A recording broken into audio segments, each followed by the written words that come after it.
It feels immoral to celebrate and have fireworks when a majority of your neighbors are holding a funeral for 1,323 undocumented First Nations children, especially when these numbers of these horrific discoveries continues to climb rapidly. A movement has started where individuals will not be celebrating Canada Day this year. In Winnipeg, Manitoba, at 1 p.m. on Thursday, 3 individuals are hosting a walk called Every Child Matters to have the community come together, working towards the main goal to identify the children, bring them home, and give a safe space for survivors, as their truths deserve to be amplified and validated after being silenced for so long. I'm Tara Martinez. I'm public education at the Children First Society of Canada. I'm Deandra Powderhorn from Saisidena First Nation. My name's Precious Young Whiteway. I'm from Bloodbrain First Nation. What's going on Thursday? Well, we're going to close down Portage Avenue because they do that for sports games and whatnot. We can do it for our kids, right? Yeah, like the purpose of the march is to amplify our survivors' voices as well as honor those who didn't make it home. Because we'll never know the true number of children, as many were thrown in the incinerators. Yeah, I know, when that first 215 were announced a couple weeks ago, that was a shock. And then the 751, and yeah, there's just so many that we don't know about. And it's great to see a group of people working to continue to improve awareness. Because, yeah, it just seems that it was, we know about residential schools. It's a thing that happened. But, the true toll wasn't really acknowledged by the general public. So it's great to see you wanting to create this event. The government stopped counting after a few, right? So what's all going on Thursday? What's it gonna look like? What are kind of the hopes getting all these allies together and going for a walk to remember the children that have been found, the survivors who have gone through these horrific things, as well as the untold others? Well, we have the meeting on Portage Main. We have survivors who will be speaking, and we've left it open to whatever they feel needs to be heard because it's their story and it's their truth. We have some youth dancers coming out, as well as because there will be a Sundance ceremony at the legislature, and those Sundancers plan to dance to Portage in Maine to meet us and then dance back with us to the legislature. We also have we have a drummer, singer, we just really want to amplify our elders' voices because they've been ignored for generations. And if we don't talk about this, our children will relive it the way we've relived our traumas and experiences. Through intergenerational trauma, we've had our own trials and tribulations as millennials, even Gen Zers. It affects us in more ways than many people like to acknowledge. Of course, yeah, and it's something that many will never understand. For myself, I've never experienced, no one in my family experienced it, but I want to continue to educate myself and learn more and, help advocate for real, meaningful change. Because, yeah, moving forward like this is awful. This is awful, seeing these things and learning more about the history. Exactly. And what kind of world are we leaving for our children if we continue to sweep this under the rug? And then they'll never know why certain things bother them the way they do, or why maybe grandma or auntie is the way that they are. Many of our people had the culture and traditions beaten and raped out of them, and including all three of our parents in the, you know, like it's it's a real issue. Like we have a whole generation of people who have no cultural identity, and it's an issue. It's a real issue. So is this your first kind of organizing a large event like this? Honestly, I'm at the Human Rights Museum bi-weekly for MMIWG2S Takes Back Canada. So we're out here. Fantastic. Like of what was happening on this day, we would be out Yeah, here. always on the ground, kind of getting those voices heard and these issues to the forefront. Well, for the last 4 months now, it's a little difficult because I'm disabled and I don't look physically disabled, but I am. So it's a little more difficult. But you know, there's not many people out there doing this, and we need to be heard. We need people to know, because a lot of the time people think that like they use the term history, you know, it's history, but history implied it ended, you know. Yeah, when it's still going on today. When they say we were defeated, it means we had a chance to defend it, and that's not the case. We're still being attacked. We're still being forced sterilized in Canada, you know.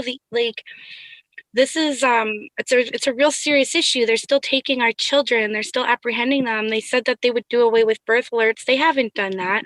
We still have our Indigenous women going missing at really high rates, especially for the amount of population we actually make up, right? Like we're literally like 6 to 10 times more likely to go missing or be murdered.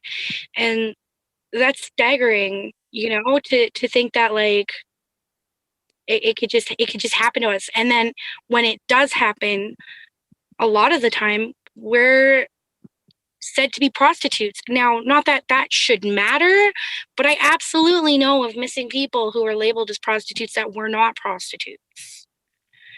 You know, like not that our walk of life should have any merit or hold any merit when our loved ones are looking for us. But the other thing we hear a lot is that they're, you know, like we're just out partying, whatever, you know. But all of these things are like the long-term effects of the cultural genocide that's been inflicted on our people, because we don't have that cultural identity. Like we're really struggling in our hearts, right? My one friend likes to call it heart medicine, what we're doing, you know, Alea McIver, because that's her term. But yeah, she says we're out here doing heart medicine because people need to know about this stuff, and they need to know that intergenerational trauma does exist, right? Like just the fact alone of us not being in residential school, like it doesn't just end with that. We have blood memory, right? Everything that we go through, it's programmed into our DNA. And then when our mothers, our fathers, they make us, we have that blood memory. That's actually science, right? So we already have these issues, and then to come to an entire country that literally gaslit our elders. Let's be honest. They've been talking about these mass graves for generations, and we've had fact checkers debunk that in the past on Facebook. Like it's insanity that they can debunk that without ever asking survivors. You know, like I don't know. It's time to speak our truths, because our silence is compliance. And so this walk is more than just these children and survivors. It's to bring awareness to what Indigenous communities are still going through. Yeah, like so every child matters, right, is the name of the walk, because Deandra and Precious already had that going, right? Like that was already planned as well. And then Cancel Canada Day, I don't know more, posted about Cancel Canada Day, and they added that. So we pivoted it. So it is for our survivors, but it's also for everything that these residential schools have caused. everything that has come of it, right? Because when you look at elders that are addicted, like they suffer from addictions, you know, where were they? Where did those addictions stem from? A lot of the time, these elders they're survivors of residential schools, and we have our whole communities, like entire cities, looking down on these people when in fact they're very much hurting inside from the traumas that they went through, right? Now imagine being raised by that person. Looking on social media, we see a lot of people in support of cancel Canada Day. Until everyone is treated equally and all these systems have been abolished, we shouldn't be celebrating. But we're still seeing some people who are fighting against that mentality. What would you like to say to them who are saying, hey, no, let us still celebrate Canada Day? Well, I think we're just asking for one day of silence to not celebrate a country that took out a lot of our people. It's just one day. It's not every day. It's just one. For me, Cancel Canada Day isn't a personal attack on anybody but our government and the systems that uphold this genocide and encourage it to continue. You know, it's not the regular people like you or I that are oppressing entire races. It's the systems in the government that uphold those systems, period. Until those systems change, we're not going to see any change, period, because you know what? The system is not broken, my friend. It works exactly the way they intended it to. Yeah. Also, it feels immoral to be celebrating and having fireworks when we are a nation in mourning. What can we all do together collectively to move forward in a meaningful way? From our perspective, what can people who are moving to Canada as newcomers starting life here and starting to learn about these, and for those who have lived here for many years, who are, you know, descendants of colonizers, and we're learning about, you know, everything that's going on and want to make a difference, what can we all do in collaboration with Indigenous communities to make a change? Because it just seems when we reach out to our government officials, they really don't listen to what anyone is saying. In terms of newcomers to Canada, a Palestinian woman reached out to me, and she said that she was educating herself on our history, and she said that it was a lot like what she suffered in her home country. So, I mean, there is a lot of empathy there, I feel. Well, when, you know, I knew a few years ago, I knew like a lot of German immigrants, and they were actually forewarned to stay away from the Indians back in their country. So, I mean, what it all boils down to is that, like, education is key, you know, because as it stands, what they're teaching in history in schools, when we have schools asking our children what good came out of residential school, that is the problem. Because what are they teaching our newcomers as well? Like, our newcomers aren't getting any education unless they seek it out, which obviously, like, some of them do. But say, you know, Hitler was inspired by the US, the way the US treated the Indigenous people, okay? So if we've got Germans who did the Holocaust telling each other to stay away from Indians who had the Canadian Holocaust, let us never forget, though, that these schools existed all around the world. So all these properties need to be searched. But yeah, education is key, because at the end of the day, if people don't know what truly happened, it's hard to... Like, of course they're going to think that we're complaining for nothing, because this is one of Canada's best hidden secrets. They've kept it a secret for a long time because our survivors haven't wanted to talk, but they've started talking. So we definitely want to give them that platform that they deserve. What are some other ways that people can help out? Is there organizations or initiatives that people can donate to if they have some extra money?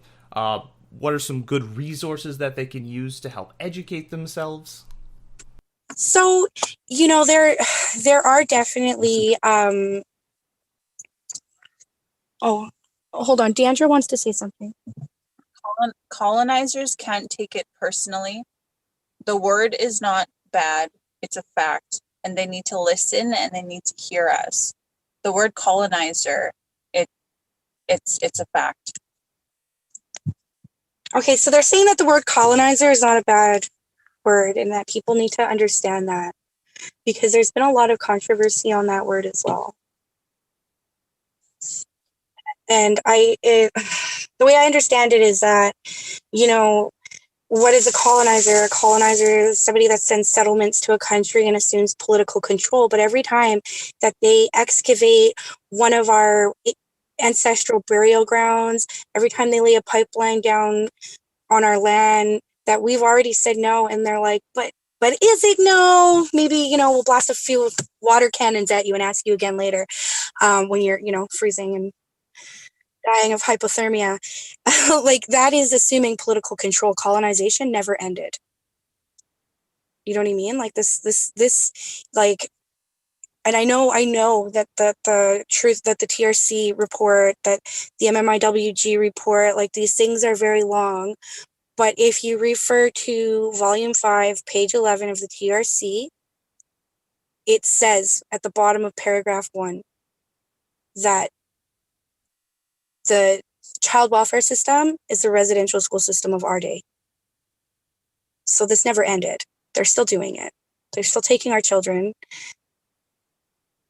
If we were in the system, if we were in care as kids, they have us on file, and most of the birth alerts come from there.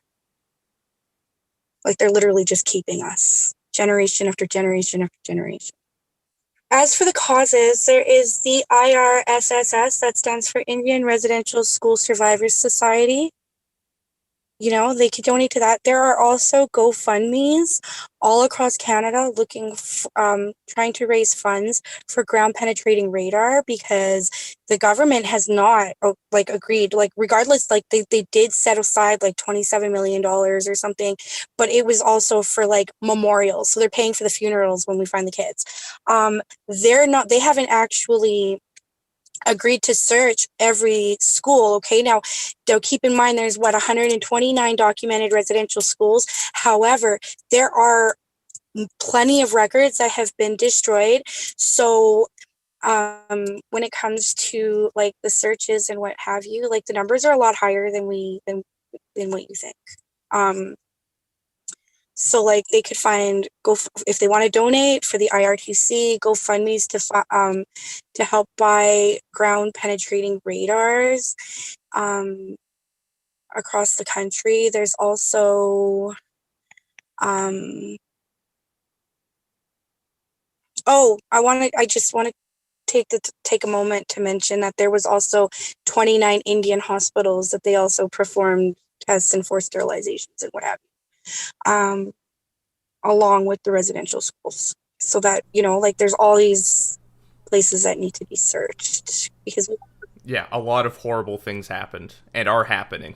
So if they want to donate, those are really good places to donate to.